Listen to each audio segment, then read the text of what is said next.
just played the opening of Rachmaninoff's epic Prelude Opus 32 number 4 in E minor. I consider this one of the pinnacles of all of the 24 preludes. And within the context of the Opus 32 preludes, which we are discussing, we have already begun the journey with preludes 1, 2, and 3, which were remarkable in their own ways.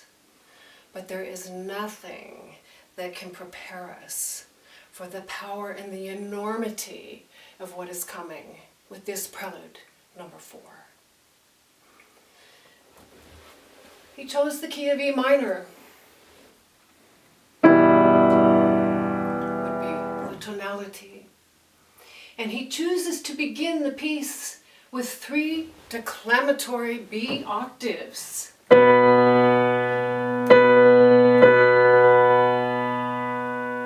then from there he constructs a melodic line like this, up a third to the D.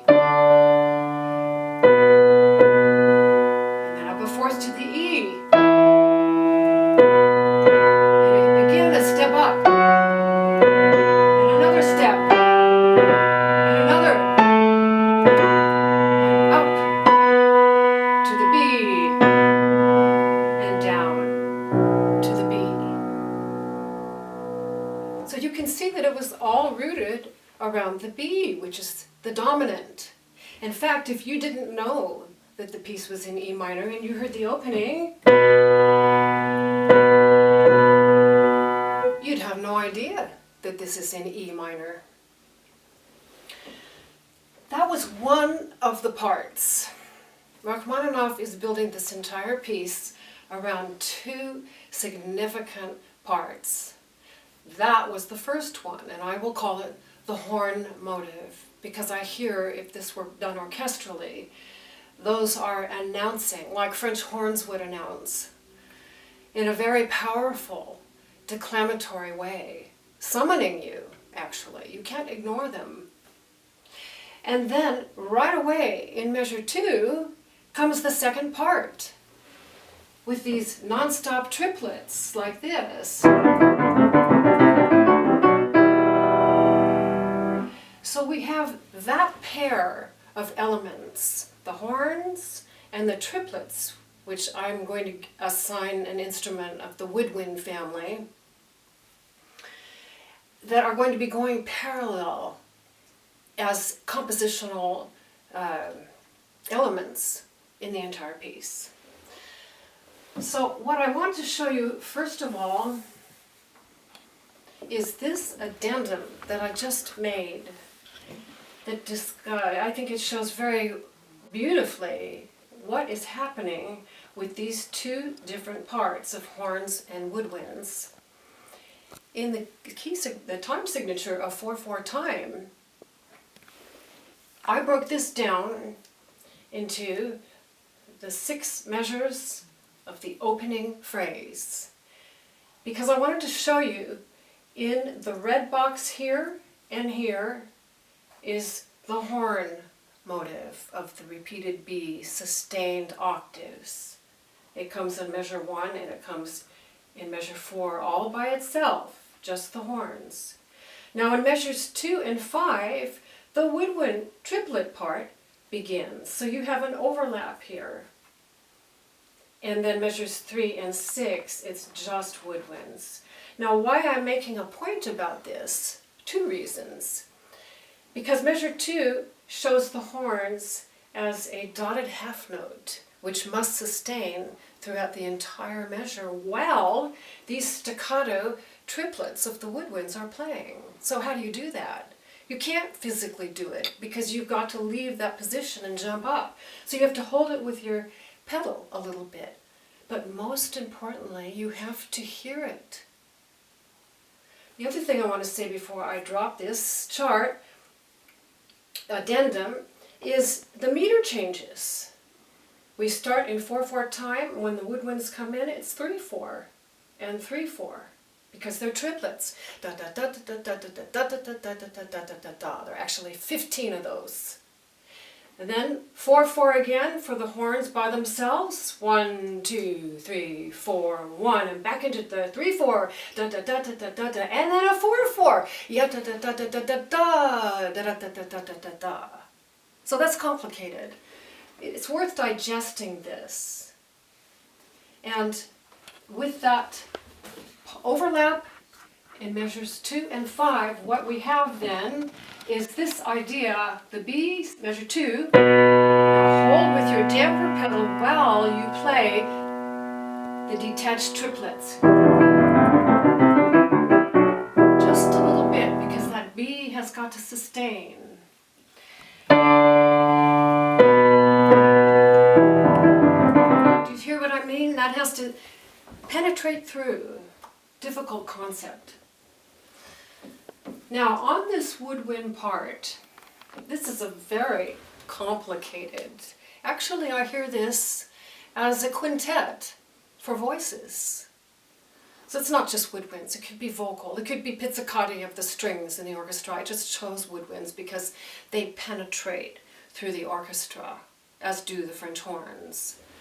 And we need that to anchor those notes so they sustain around all the other textures that he's going to be using. Now slowly on this measure 2 woodwind part, these are the notes that we have. They're actually a whole series of vertical chords. And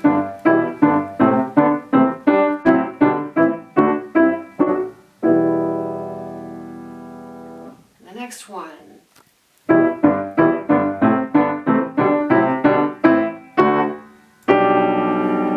Departs out, comes back. If I take those as separate lines of soprano, alto, tenor, bass, the soprano line would actually start on the tonic, the E, and it's a series of little skipping steps. And you're going to hear that over and over and over. That's actually a motive. The second time that motive comes, it is exactly the same for the first measure and a third, and then it departs with the 4/4 measure. If I take the bass, the lowest line of those triplets, this is the part that we have.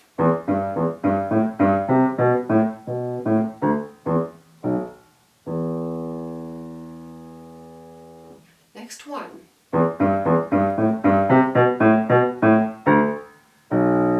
Down to B.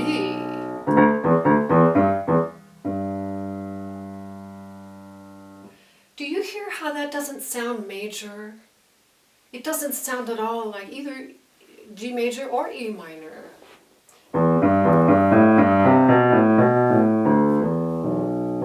I hear modal in that. And there's a good reason for that. Because when Rachmaninoff was just a boy, when he was 10 years old and his family moved to St. Petersburg, he got to be with his grandmother a lot, and she took him every Sunday to the Russian Orthodox church services. And he was exposed to the great hymns and chants, and the bells, of course, of the church music and the services. And this modal influence of the chants stuck with him, permeated into his subconscious, and it comes out here. And that's why this sounds a little unsettling. You're not really sure. What is the tonality? Isn't that wonderful? If I put those two parts together, the soprano and the bass, and listen to the duet that that makes, listen to this as separate horizontal melodic lines as a duet, and it will shape and influence you in a profound way. Listen.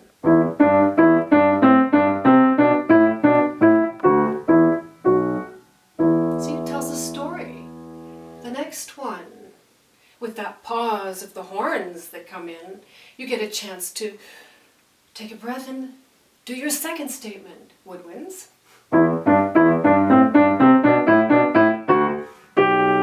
It's so beautiful.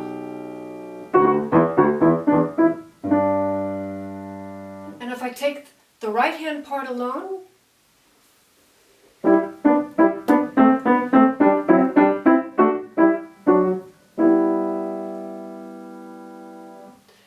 if I do that again and bring out the thumbs, listen to what I have at the end.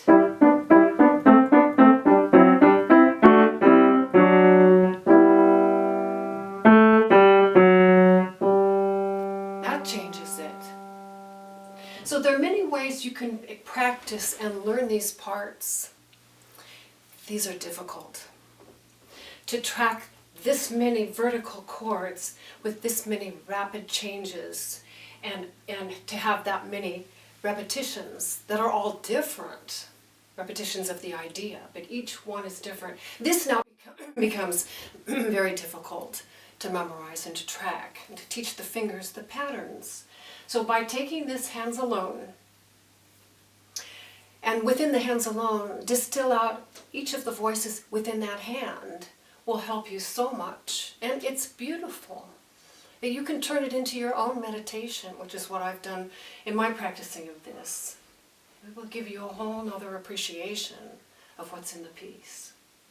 Now I'm going to play from the top as written, so you can follow these rhythmic meter changes, the horns, and the woodwinds, and this complex tapestry and dialogue of the beautiful opening here.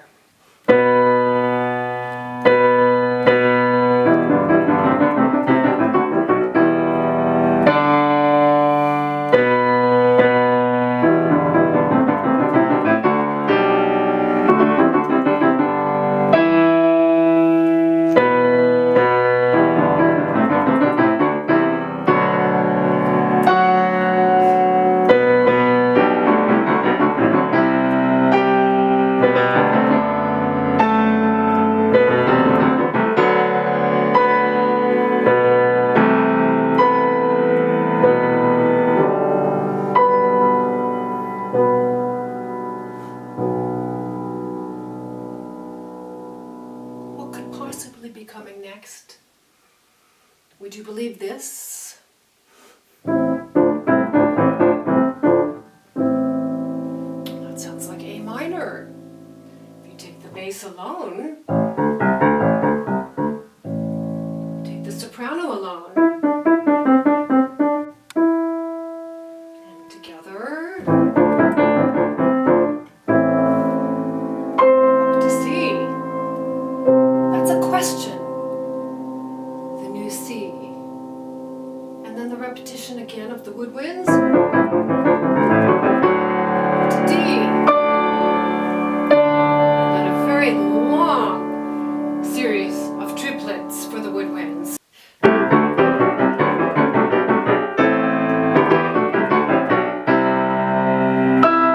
Up to E. F sharp.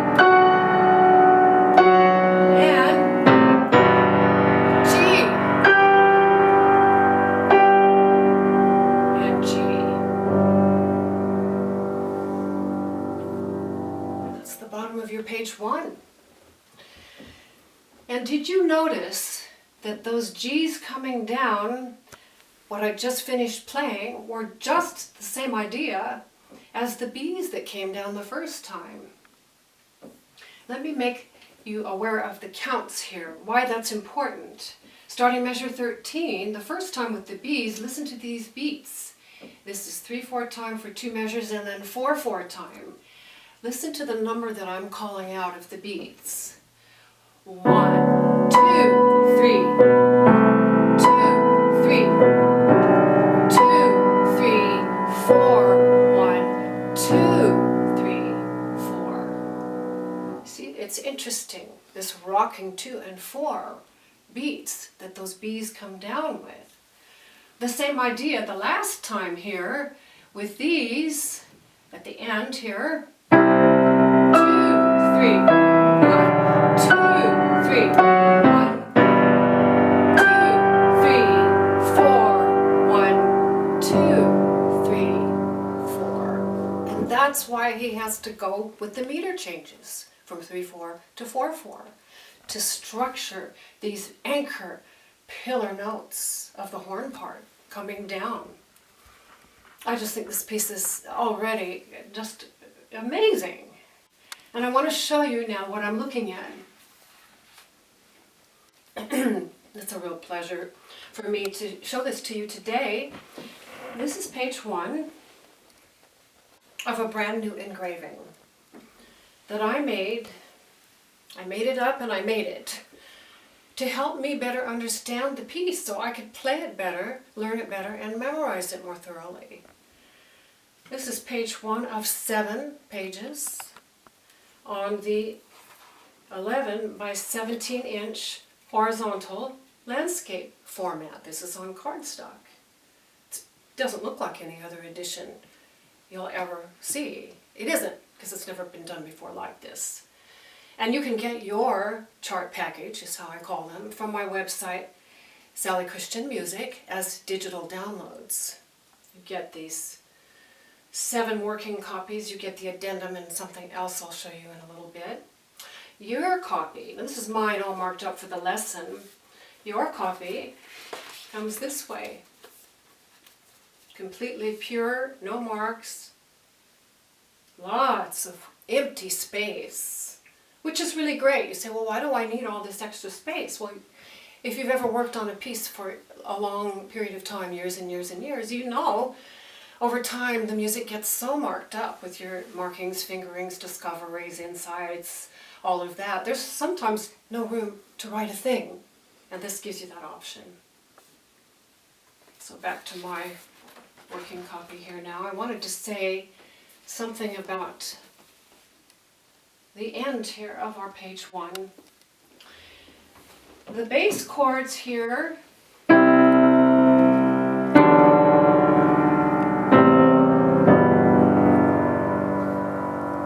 this starts on a G, but it's not a G. It's an inversion of E minor. So we have E minor in the bass, and the soprano has gone in the opposite direction. Contrary motion, these parts are pulling away from each other. Well, it's G major scale, isn't it? So which is it? Is it the relative major G major, or is it E minor? We don't know. Very interesting dichotomy here.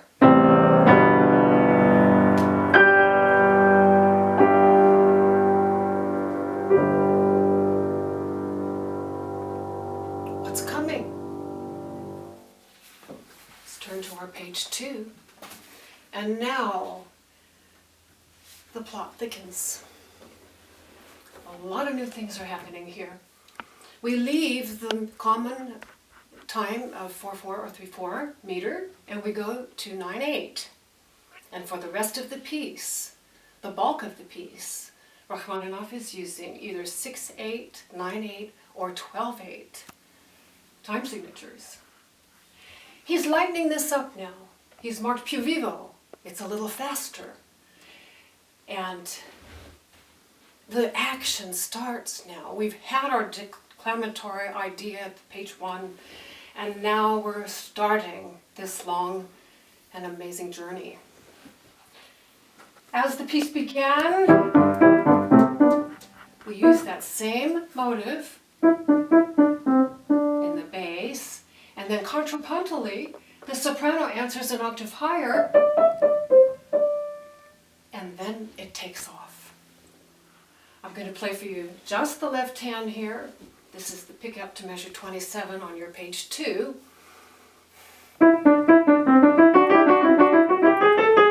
Oh my, where did that go? And then more horns. This is on A and E. It's the subdominant of E minor. And then it goes on again.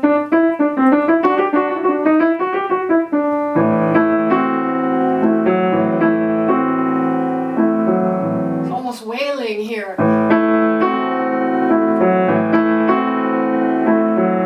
And over it, this right hand has this.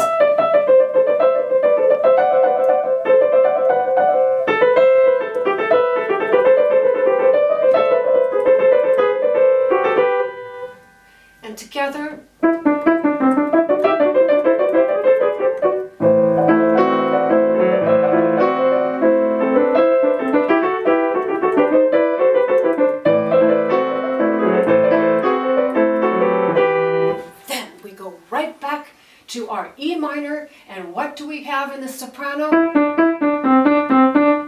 What do we have in the bass? Let's measure 2. Exactly. Slowly, right here at measure 35 now. This is what the woodwind or the chorale 4-part harmony sounds like. You can, I just arbitrarily picked these instruments. Pick whichever one you want or make up a new one. Whatever helps you remember, whatever helps you get access to what this sounds like to you. Now we depart. Right hand alone, we have this. All the way up to that 6th, and then skipping down. The bass part. That's a departure, just like we had on page 1.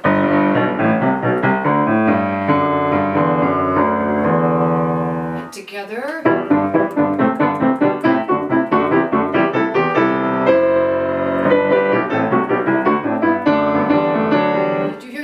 There, the D's, and under it the 10ths here between bass and alto. This is great. So soprano and tenor had the horns, alto and bass. When you put it together, then it takes off like this.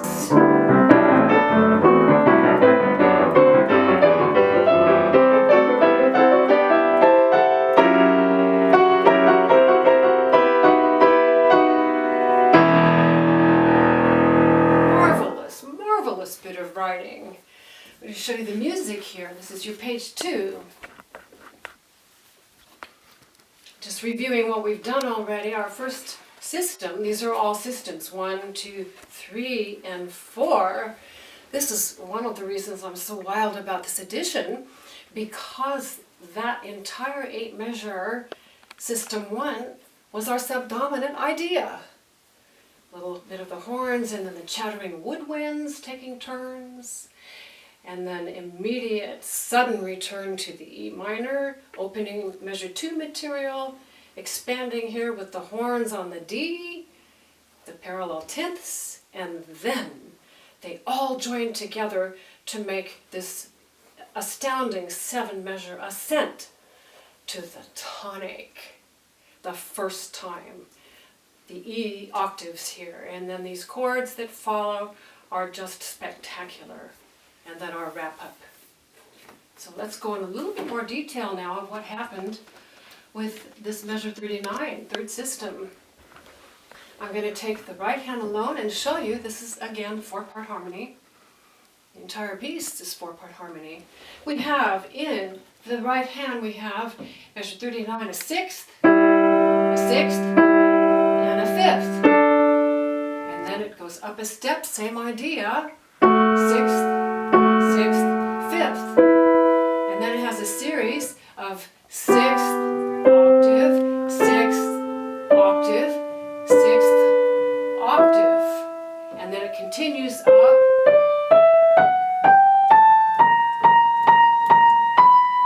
and of course it has to lead to the E. That's just the soprano part.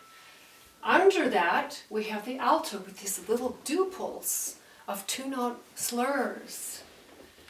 So it's going now into another rhythm. We're actually creating polyrhythms here. Instead of the 1, 2, 3, 1, 2, 3, 1, 2, 3, 1, 2, 3 of the triplets, now we're having 1, 2, 1, 2, 1, 2, 1, 2, 1, 2, 1, 2. And then the next measure goes to 12/8, and it goes 1, 2, 3, 4, 1, 2, 3, 4, 1, 2, 3, 4, and then back to 1, daha, daha, daha, daha, daha. It's great. Those are called hemiolas. He has 2 hemiolas in this 1/7 measure system. So the alto part here, starting with the duples. Up a step, and then here are the groups of 4. Did you hear them each getting higher and higher? And then it takes off the alto.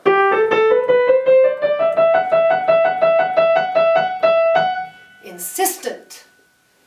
Now the bass, I will redistribute here, has this combined part for tenor and bass of octaves in 3s. Ya da da da da da, ya da da da da da. 4. And at this point now, the bass has a 6th. And then this group, these are all 6ths.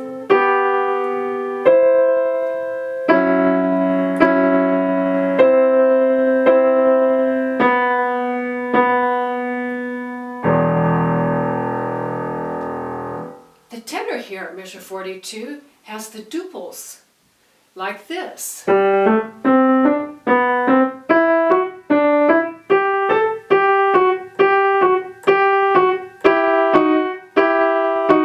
Expanded, adding a 3rd at the end there. And if we put the duple part of the tenor and the alto together, measure 42, this is what we have. Little tiny slurs of 2s.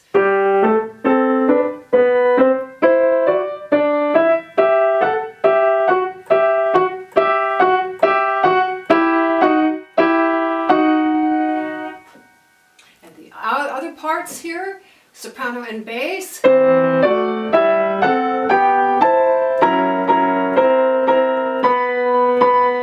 Everybody together there now. You can see how absolutely rich this is. It's loaded. And I find, as a principle, that by understanding what's in the music, the technical difficulties aren't quite as overwhelming, because we see the music behind it, which has to motivate everything, always. The musical considerations are the dominant factor in any piano piece, in any piece anywhere. The technique serves the music. So here are hands together, measure 42, and let's see the rest of this ascent, what he's building.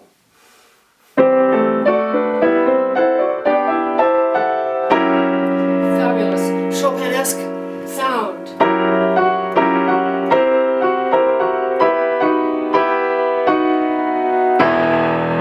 There's our E tonic. Hold that with your sostenuto pedal. And then we're going to get a series of these marvelous chords coming down.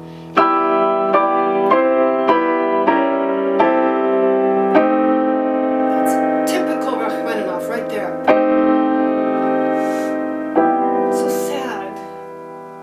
Underneath that, we also have these offbeats.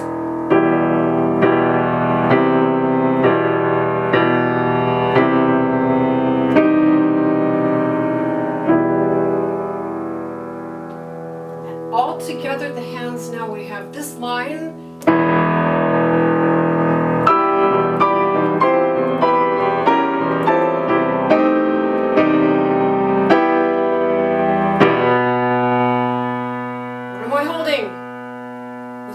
Fingers, the B's, the B octave. And this is the wrap-up of our whole first A section. And he does a little bit of spectacular pyrotechnics here. He takes the return of the measure 2 idea of the woodwind in the soprano. Underneath that, he has this for the alto.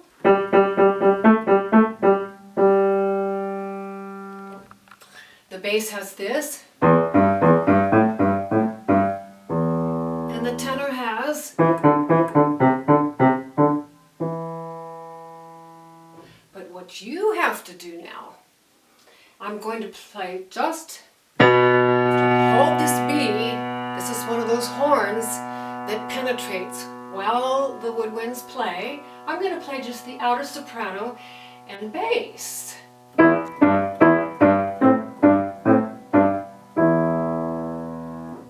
B still sounding, isn't it? With the staccato that we're dancing around it.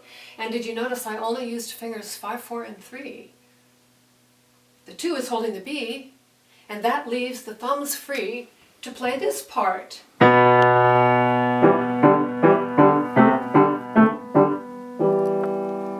if you put that all together,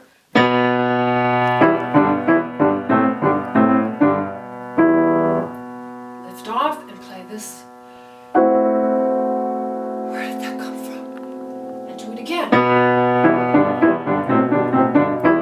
And these chords have such meaning. finish the line of the previous C, B, A sharp, A natural, G, F sharp, and E. Is that E minor? No, it's an inversion of C major. But he doesn't want it as a C major. I don't think. Let's see what's coming to our page 3. That's the thing about this. He's keeping us in suspense, setting up these big section changes. The next note finishes the same 2 previous B's that held by the index fingers.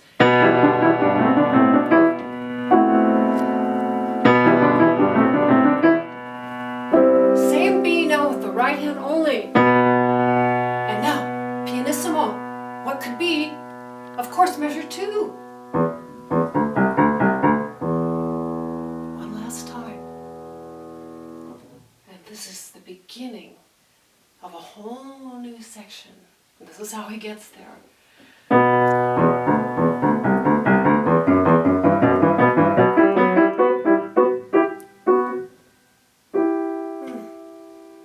Just the minor third, E and G. This is the beginning of the remarkable soul-searching inward, I think, a lament, really. This is where your soul opens. And we have the same idea that we had at the beginning of section A. Now in section B, it's metamorphosized. It's going inward. Starting the B section, he does a major shift here. He goes to a new mood completely. He marches lento. That's very slow. And now the action subsides for just a little bit.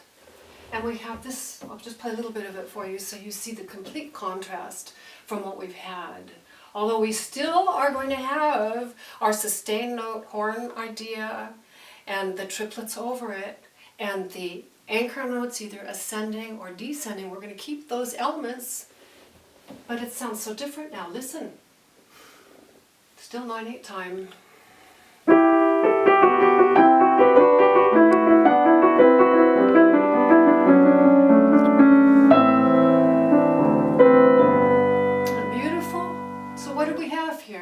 We had the soprano starting on the G, falling to 2 B's, and then the F sharp, and the E, B, B, and a D, B, B.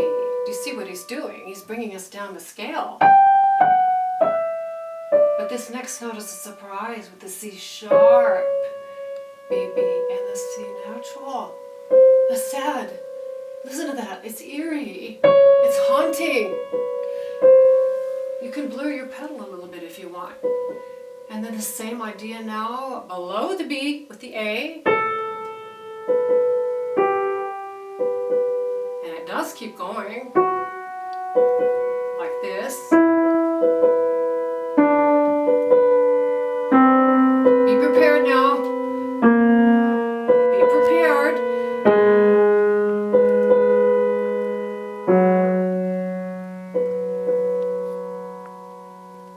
What's he doing with this? What are all these BBs? What's going on? Well, I'll tell you, he's using this double B idea as an ostinato. It's a little motive that keeps repeating incessantly over and over and over again. Ostinato means obstinate, and it has to be there because it's anchoring the piece. And I feel psychologically anchored with all of these B's. This is what holds it all together, because what's being woven around all of these B's blossoms into 5-part harmony. The soprano, after it finishes its line of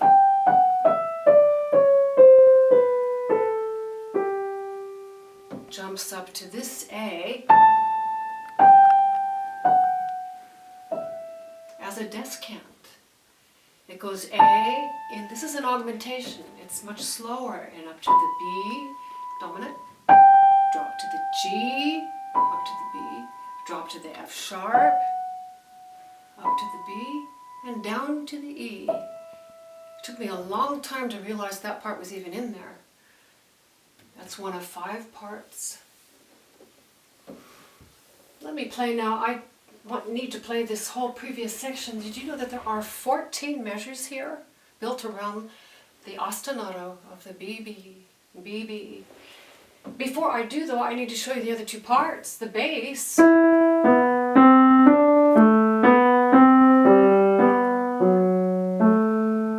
This is beautiful here now. The G5 and a rocking motive. And then a breath.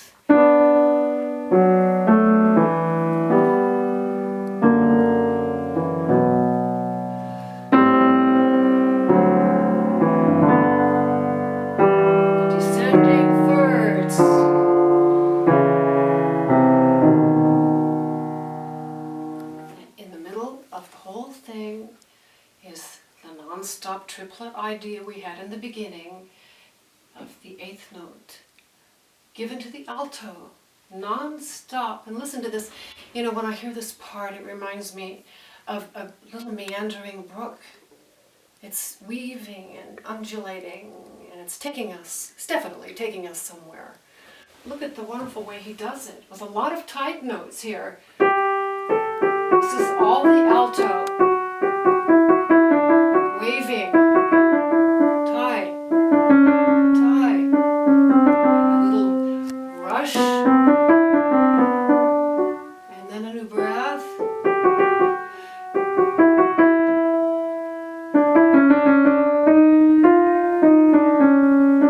That was with that C natural there came. Still, now it changes to the tenor, a transfer.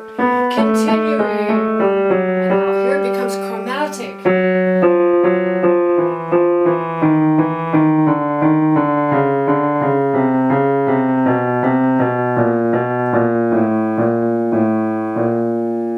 Have you ever heard such a long line? What comes from that? What blossoms from that low B, I cannot wait to share with you. But now let's put the hands together and see what that whole thing sounds like. So reverie. Collect yourself. Give yourself to this. Breathe.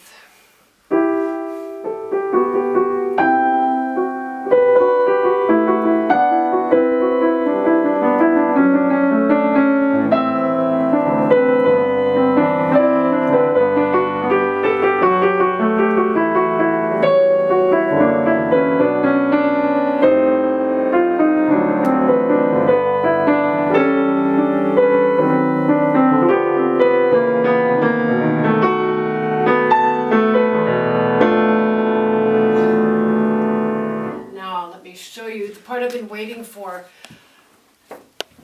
is this third system here on your page 3, and notice that in my music I have colors here, and I do that when the parts become extremely contrapuntal and important to understand and dissect. I do give colors. You can do the same thing, just get your colored pencils. I circled the soprano descant in pink. I put the ostinato motive, all the BBs, with the orange. I put the descending, undulating 8th note motive of the tenor in turquoise. The bass is the green, and the remaining 5th voice is the spectacular woven. See these diagonal lines going from bass clef to treble to bass to treble? That's a 5th part. You could call it a tenor 1 or an alto 2, it doesn't matter, but this is what it sounds like. It's all chromatic, starting on the F sharp, pick up to measure 63. This is what that diagonal line sounds like.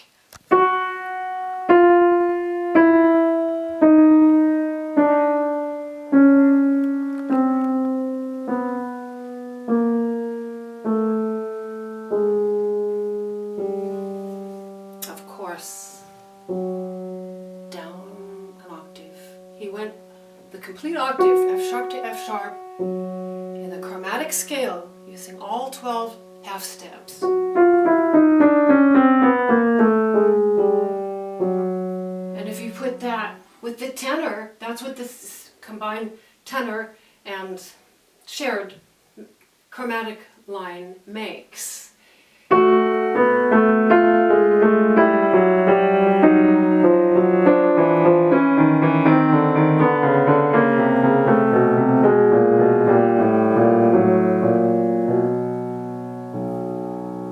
Gorgeous, and if you put everybody together here, this is what we have.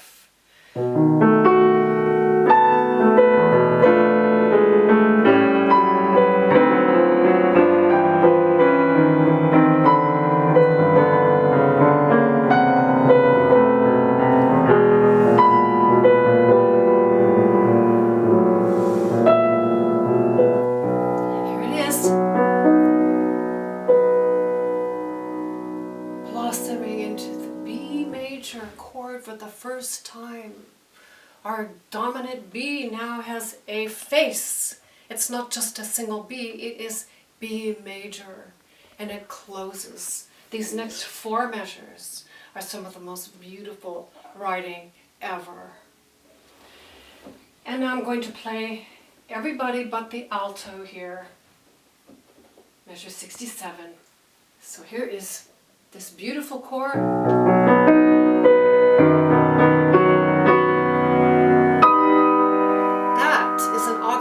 Chord, a G, and these are 2 octaves apart. This sounds bittersweet to me. It's conflicted. There's tenderness and there's tension. With the augmented, always has tension. Minus the alto, these are the outlines.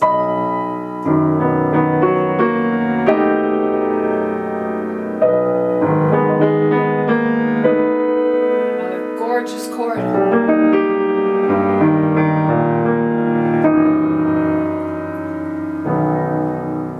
That in itself is beautiful. But when we add the alto, this is a bit of magic.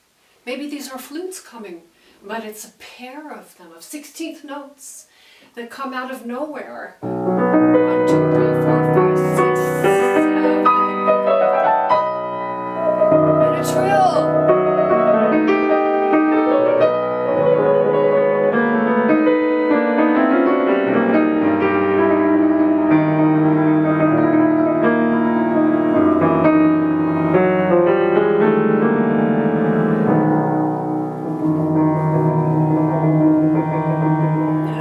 Marvelous, that trill, and this, and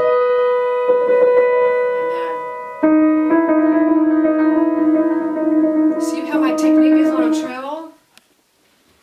I'll give you a little mini lesson here on trills, because I get asked all the time, how do you play a nice, fast, even trill? And it's difficult. It was one of the things that frustrated me the most as a child. I couldn't do fast trills, and I knew it. And so it's a combination of 2 things. We shake out lateral, the whole left, right, swinging of the arm as one piece, like you're warming up your hands. And we also do a little bit of bye-bye motion with the fingers. So it's a combination, it's a complicated thing. But that makes a beautiful trill.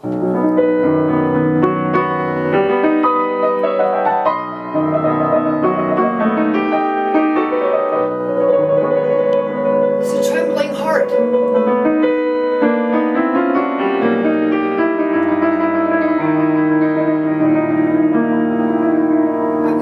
Stop here, and the diverging.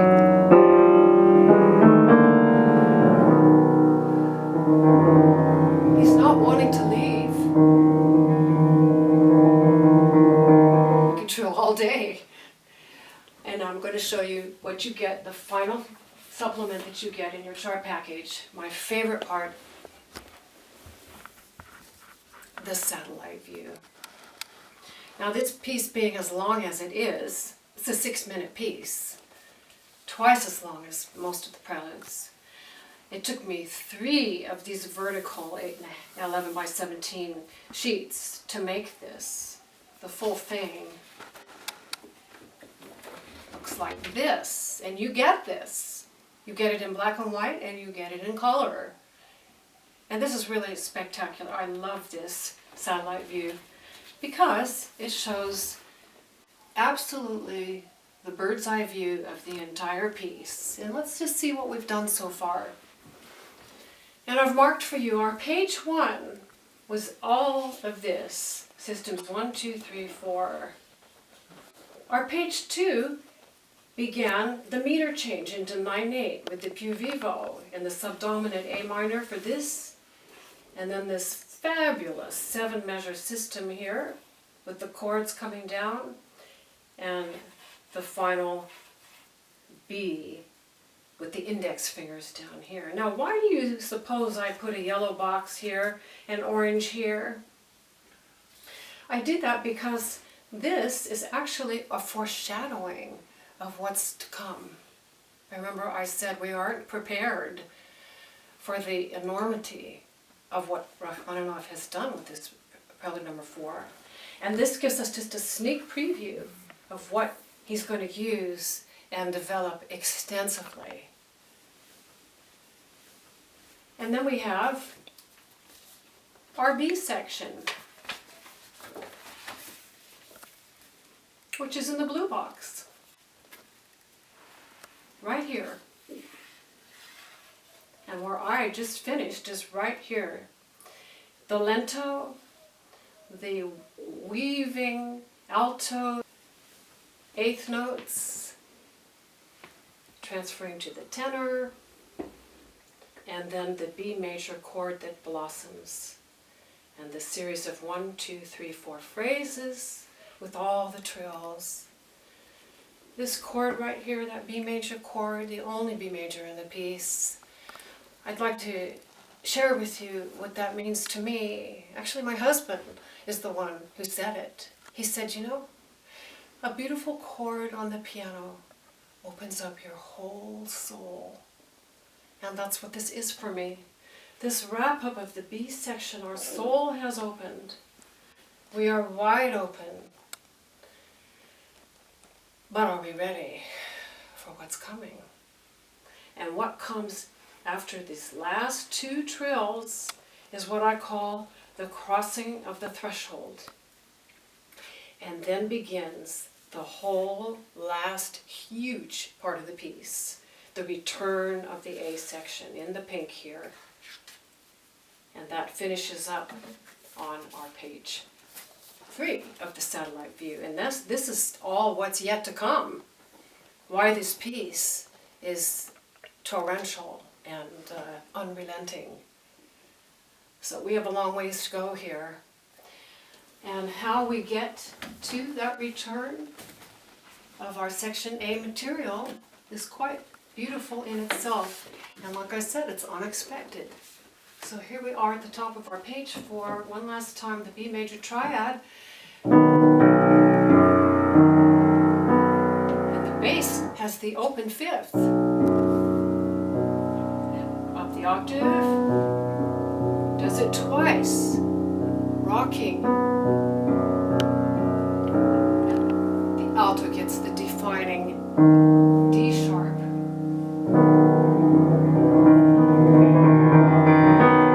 on the top.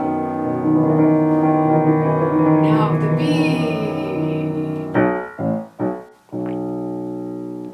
Twice. And 3 times. That's what that means to me. You can't ignore that. That came out of nowhere, and we know it's frightening. It frightens me. This is the juxtaposition. This is the bridge right here of crossing over the threshold. This is how he does it. He takes the soprano with the last pitches of B major and stepwise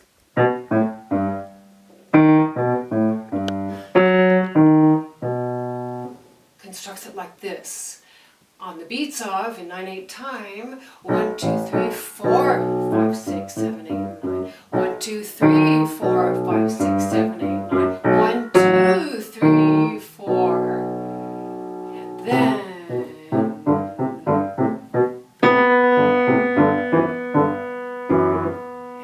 here is now section A developed. What do we have in the alto here? Well, we know that's just like measure 2. And it is E minor. Listen to this now. The soprano line is going up.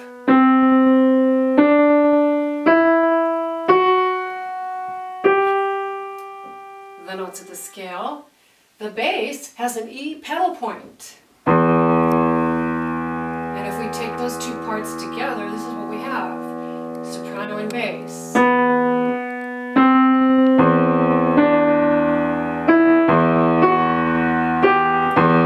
And then they join on the next line like this. What goes in between is going to amaze you, frighten you. But those are those horns again. Okay, the alto now has the non-stop eighth notes. And this is the hunt. This is the chase. This is a series of slowly winding up energy. And this, let me show you the music here over your page 4. This is where the rest of the piece is developed in extraordinary ways.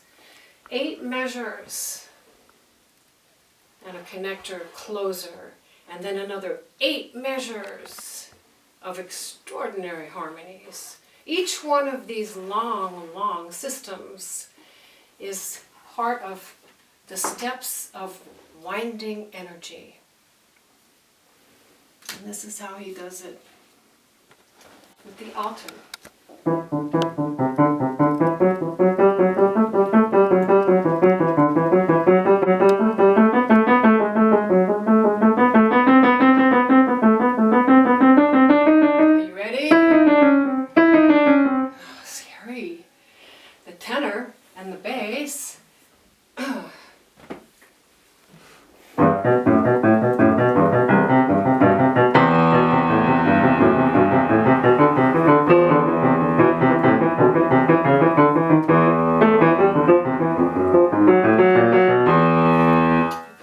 Together, here we have this. Piano, starts piano but staccato. Oh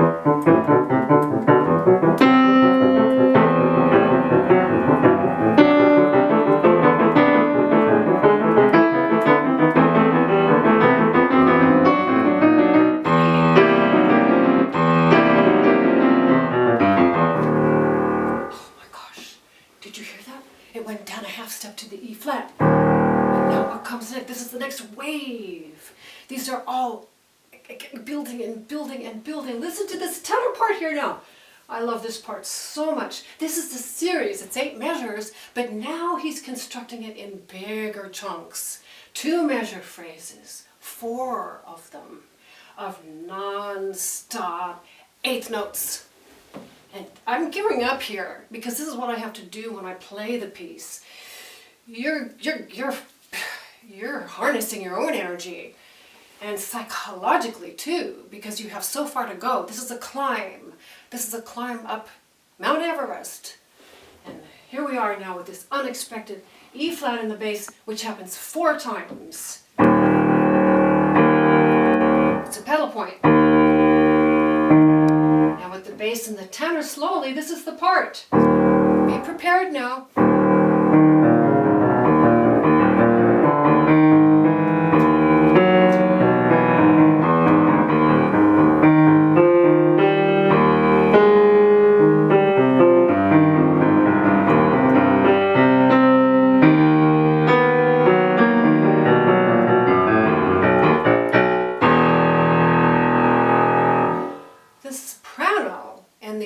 Are both played by the right hand, and if I redistribute, this is what they make. They are parallel sixths, and they are rising and rising and rising, preceded by a little tiny breath. Each of these measures in 9/8 time begins with an 8th rest. That's the agitation of this. He's built it in. Listen, like this. Staccato, piano. Breath. Breath. Breath. Let's do that again. Again. Breath.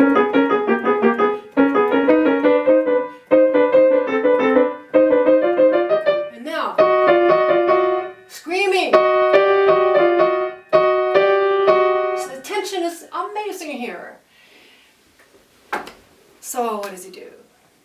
To give us the challenge, he makes us play this all with one hand. And here's another little technical tool that I call it the basketball dribbling technique. Here's the basketball, and you're dribbling. You see, I'm keeping the ball right under my hands with the fingertips here. And little tiny tappings. See how relaxed and loose? And that's how you play it. Now, the right hand has the soprano using fingers 5, 4, and 3 only.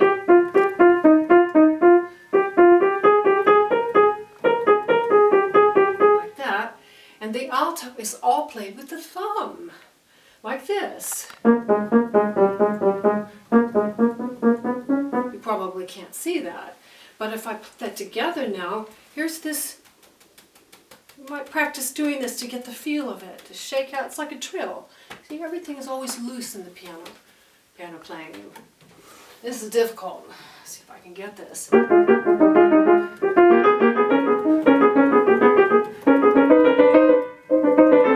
hear the surging? Now, I get the 2 right here. And I stab that 2 to get that biting, savage quality to it. And another nice thing to do here is to separate out as horizontal threads again, just like I did with the chorale in the beginning. The soprano and the tenor make this combined part, slowly.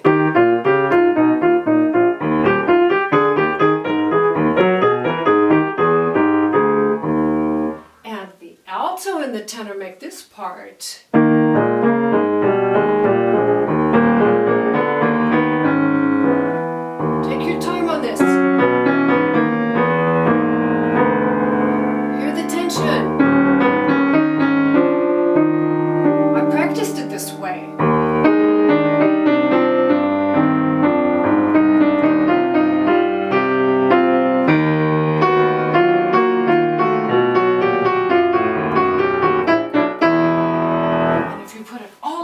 Now, do you see the waves? This is gigantic. There's so much imagery I could give you of different ideas. I'm going to leave that up to you, but feel the energy, feel the swells here.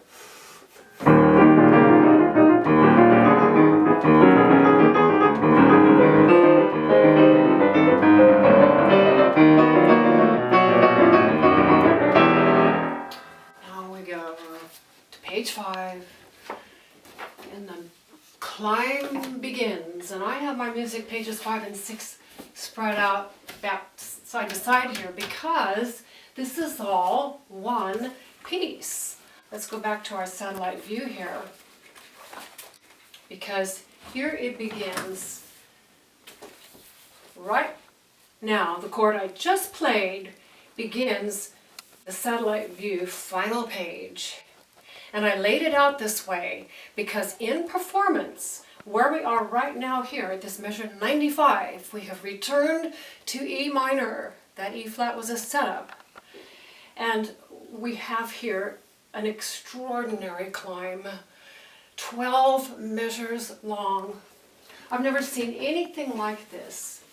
In all the literature I've seen over the years, I have not seen anything like this piece. With the imagination that demands, how would you write a piece for solo piano and make it sound like a full orchestra of a raging sea, of thunder and lightning, of a deluge, of a downpour? How do you do that? And this is how he does it. Each one of these, building and building and building. So again, our format of the horns that sustain. This is what we have in E pedal point in the bass. This is just the bass part. Measure 95. 12 measures now. Fifth. Right, E to B. You can hear the climb now. Everybody's going to anchor on the E now. This is ascending. 2 C's. C sharp. D.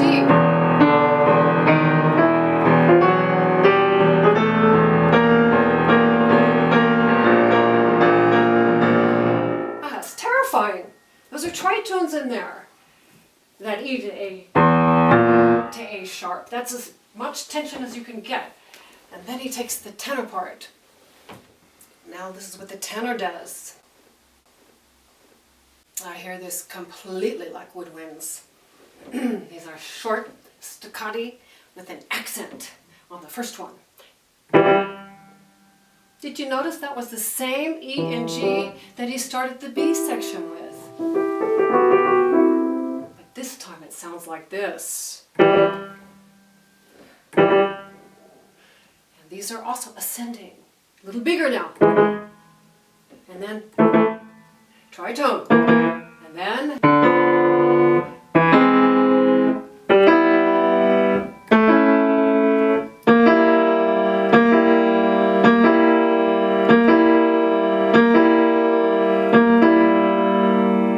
if I redistribute and put that part together, and I'm going to redistribute because I want you to hear the horn sustaining on this B here. Are going to have to leave that like this. I want you to hear that it's there, that climbing. This is the combined redistributed part for the left hand.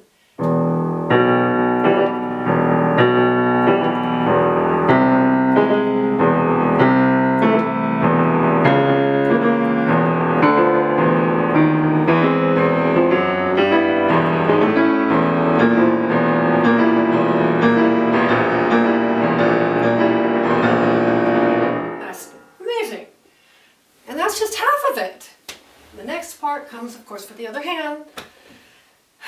You gotta really stay loose on this.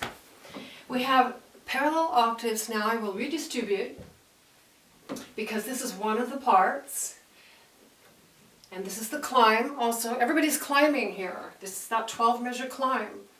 What comes after those wild rocking tritones we just heard is the climax of the piece. So he is building this undeniably. Okay, so here is the soprano octave line.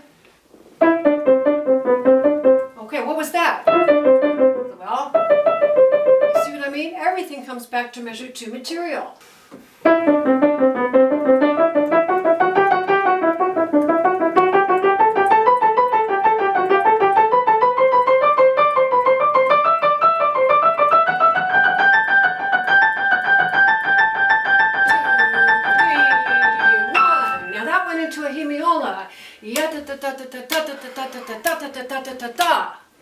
What it really is, you heard me play 3 groups of 6, a total of 18. What it really is 1, 2, 3, 4, 5, 6, 7, 8, 9, 1, 2, 3, 4, 5, 6, 7, 8, 9, but he's not grouping it that way. And over that, with those rocking tritones, that combined hemiola could not be a more powerful and compelling way to reach the climax. Now, the final voice, the alto, is buried in the right hand and has to be played with a combination of fingers 2, 3, or 4. And that ascending line, extremely difficult to bring out here, sounds like this. This is the alto line.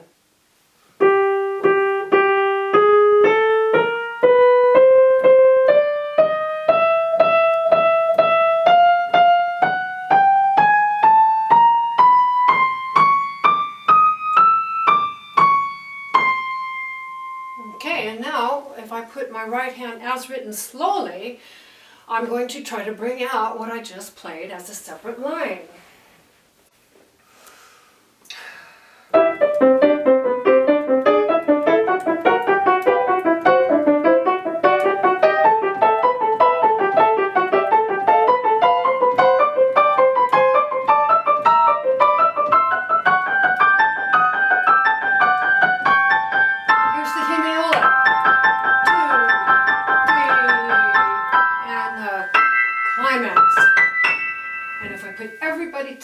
now on the climb.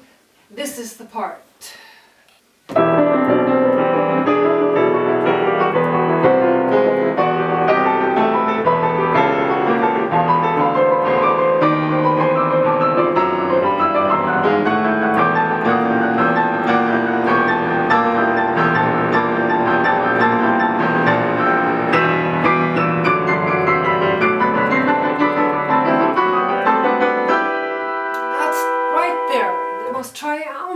Joining at measure 110 here, and these chords are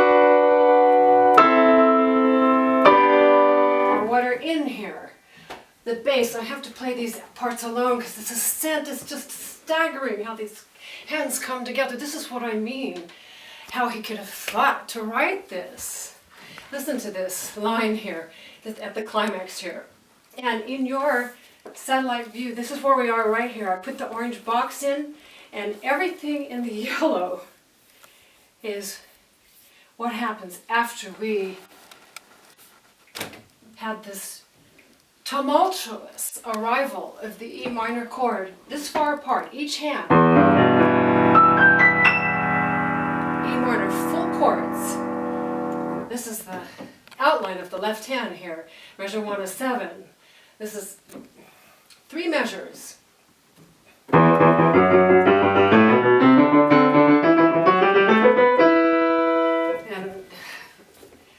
And then when we get to the top there, this is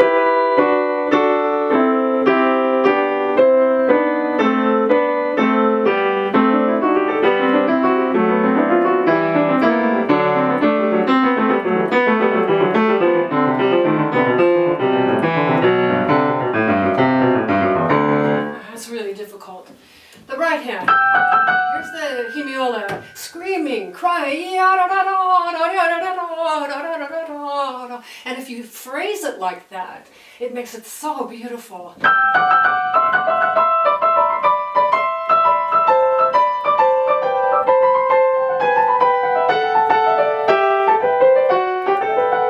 that part here is another hemiola here, right here.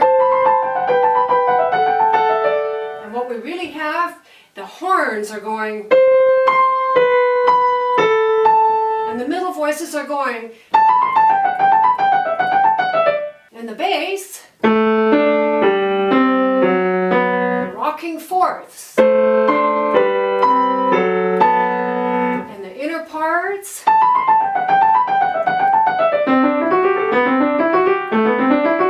slowly, together.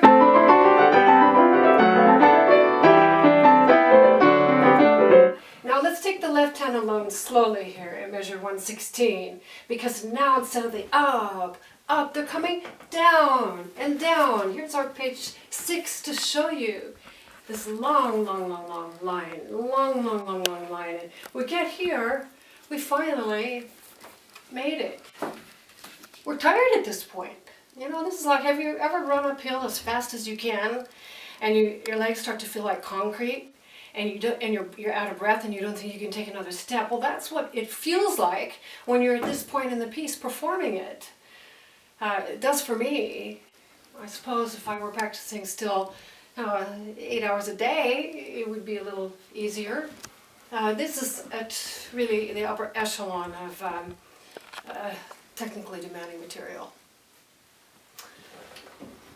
So, coming down now, the left hand, measure 116, top of page 6. This is a whole series of bombarding polyrhythms.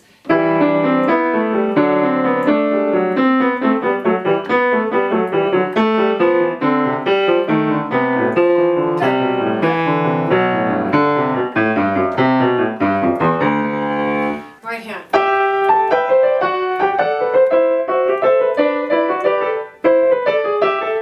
Interesting line. The upper,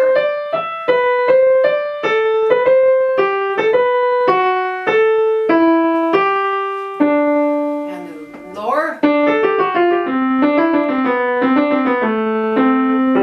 and together,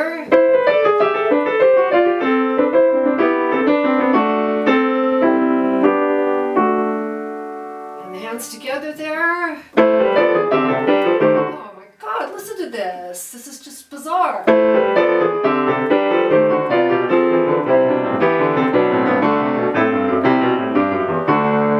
D major here. Leggero, light and piano. We're almost done. Listen to this beautiful bass. To C, to B, to A, to G, to F, to A, to C. The right hand. Little lapping waves again. This is bringing you down and down and down. You know we're going down to C. How do we get there?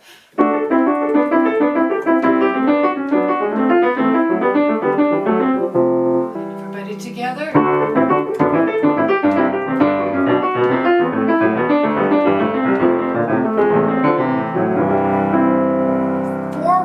Left hands. 3, 4. It's like the storm has subsided. The right hand joins. And together, this is a wonderful moment. Pianissimo.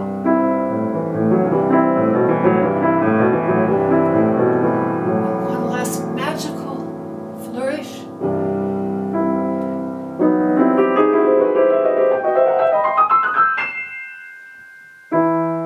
Single E, single B. I'm sure you can guess what's coming, but before we do, I need to show you this passage here. This is very interesting. This is polytonality. When the right hand has the C major triads in inversions, like this. That sounds like the beginning of the Emperor Concerto, doesn't it? Last movement.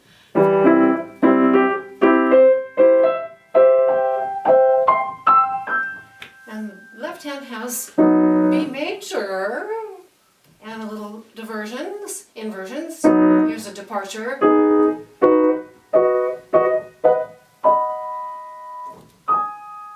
And you put them together slowly. And this is interesting too. I'm going to show you my music here. This is your page 6 ending here. It's 12/8 measure. And he does an interesting set of groupings. I put a big vertical line here after beats 1 and 2 of this measure because this is really how he constructs it. This is a unit and this is a unit. These are in triplets. Yada da da da da da da da da da da, and then it goes in duples. Da da da da da da da da da da da da da da. It's very complicated. You break it down slowly. These are your groups. And emphasize the C major in learning.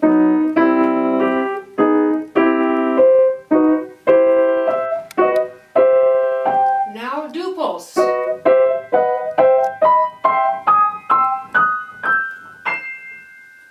And that is a beautiful, I like to hold the pedal a little bit here.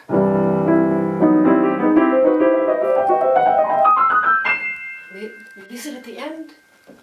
Single notes. Watch that this comes to the E here. That's pretty abrupt, isn't it? That B takes us to page 7, our final page. And play the B again because this is what we have.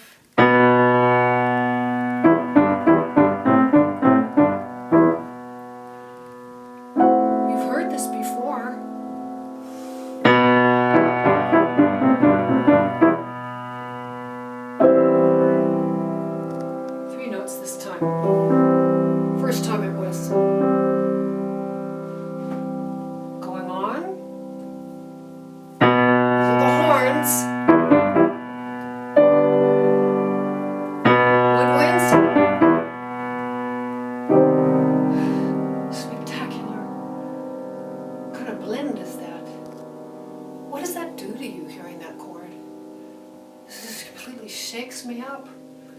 They're aftershocks to me. And I take time. 1, 2, 3. And here to 12/8 is your close, and I play the oscillation. ossia, which has a few more notes.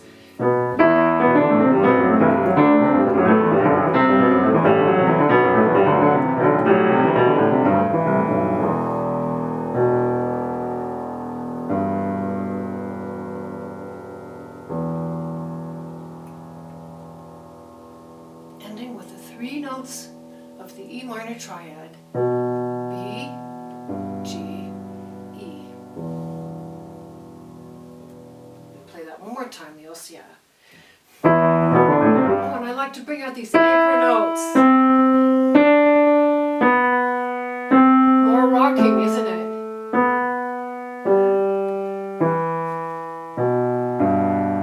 That's your outline. So listen to that as I play now.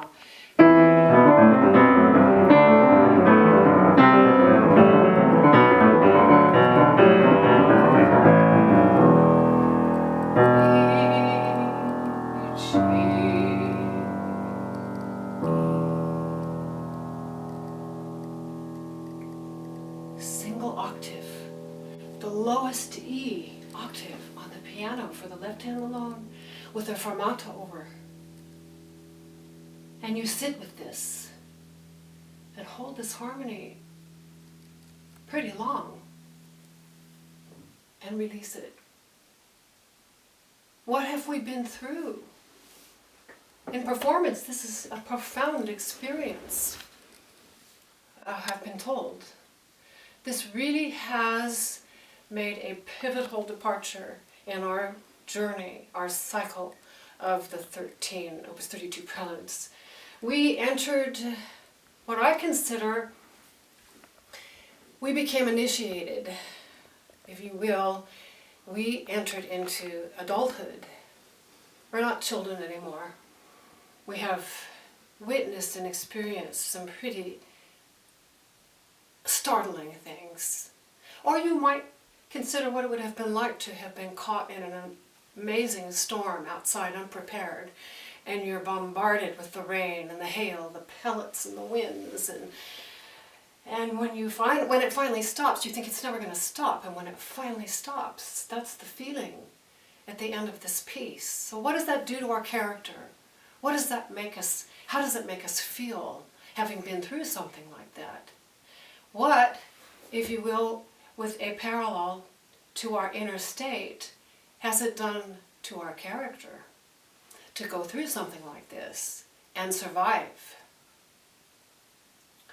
And I would say to you that this is like going through the fire and coming out steel. You become strengthened. And you keep your noble heart.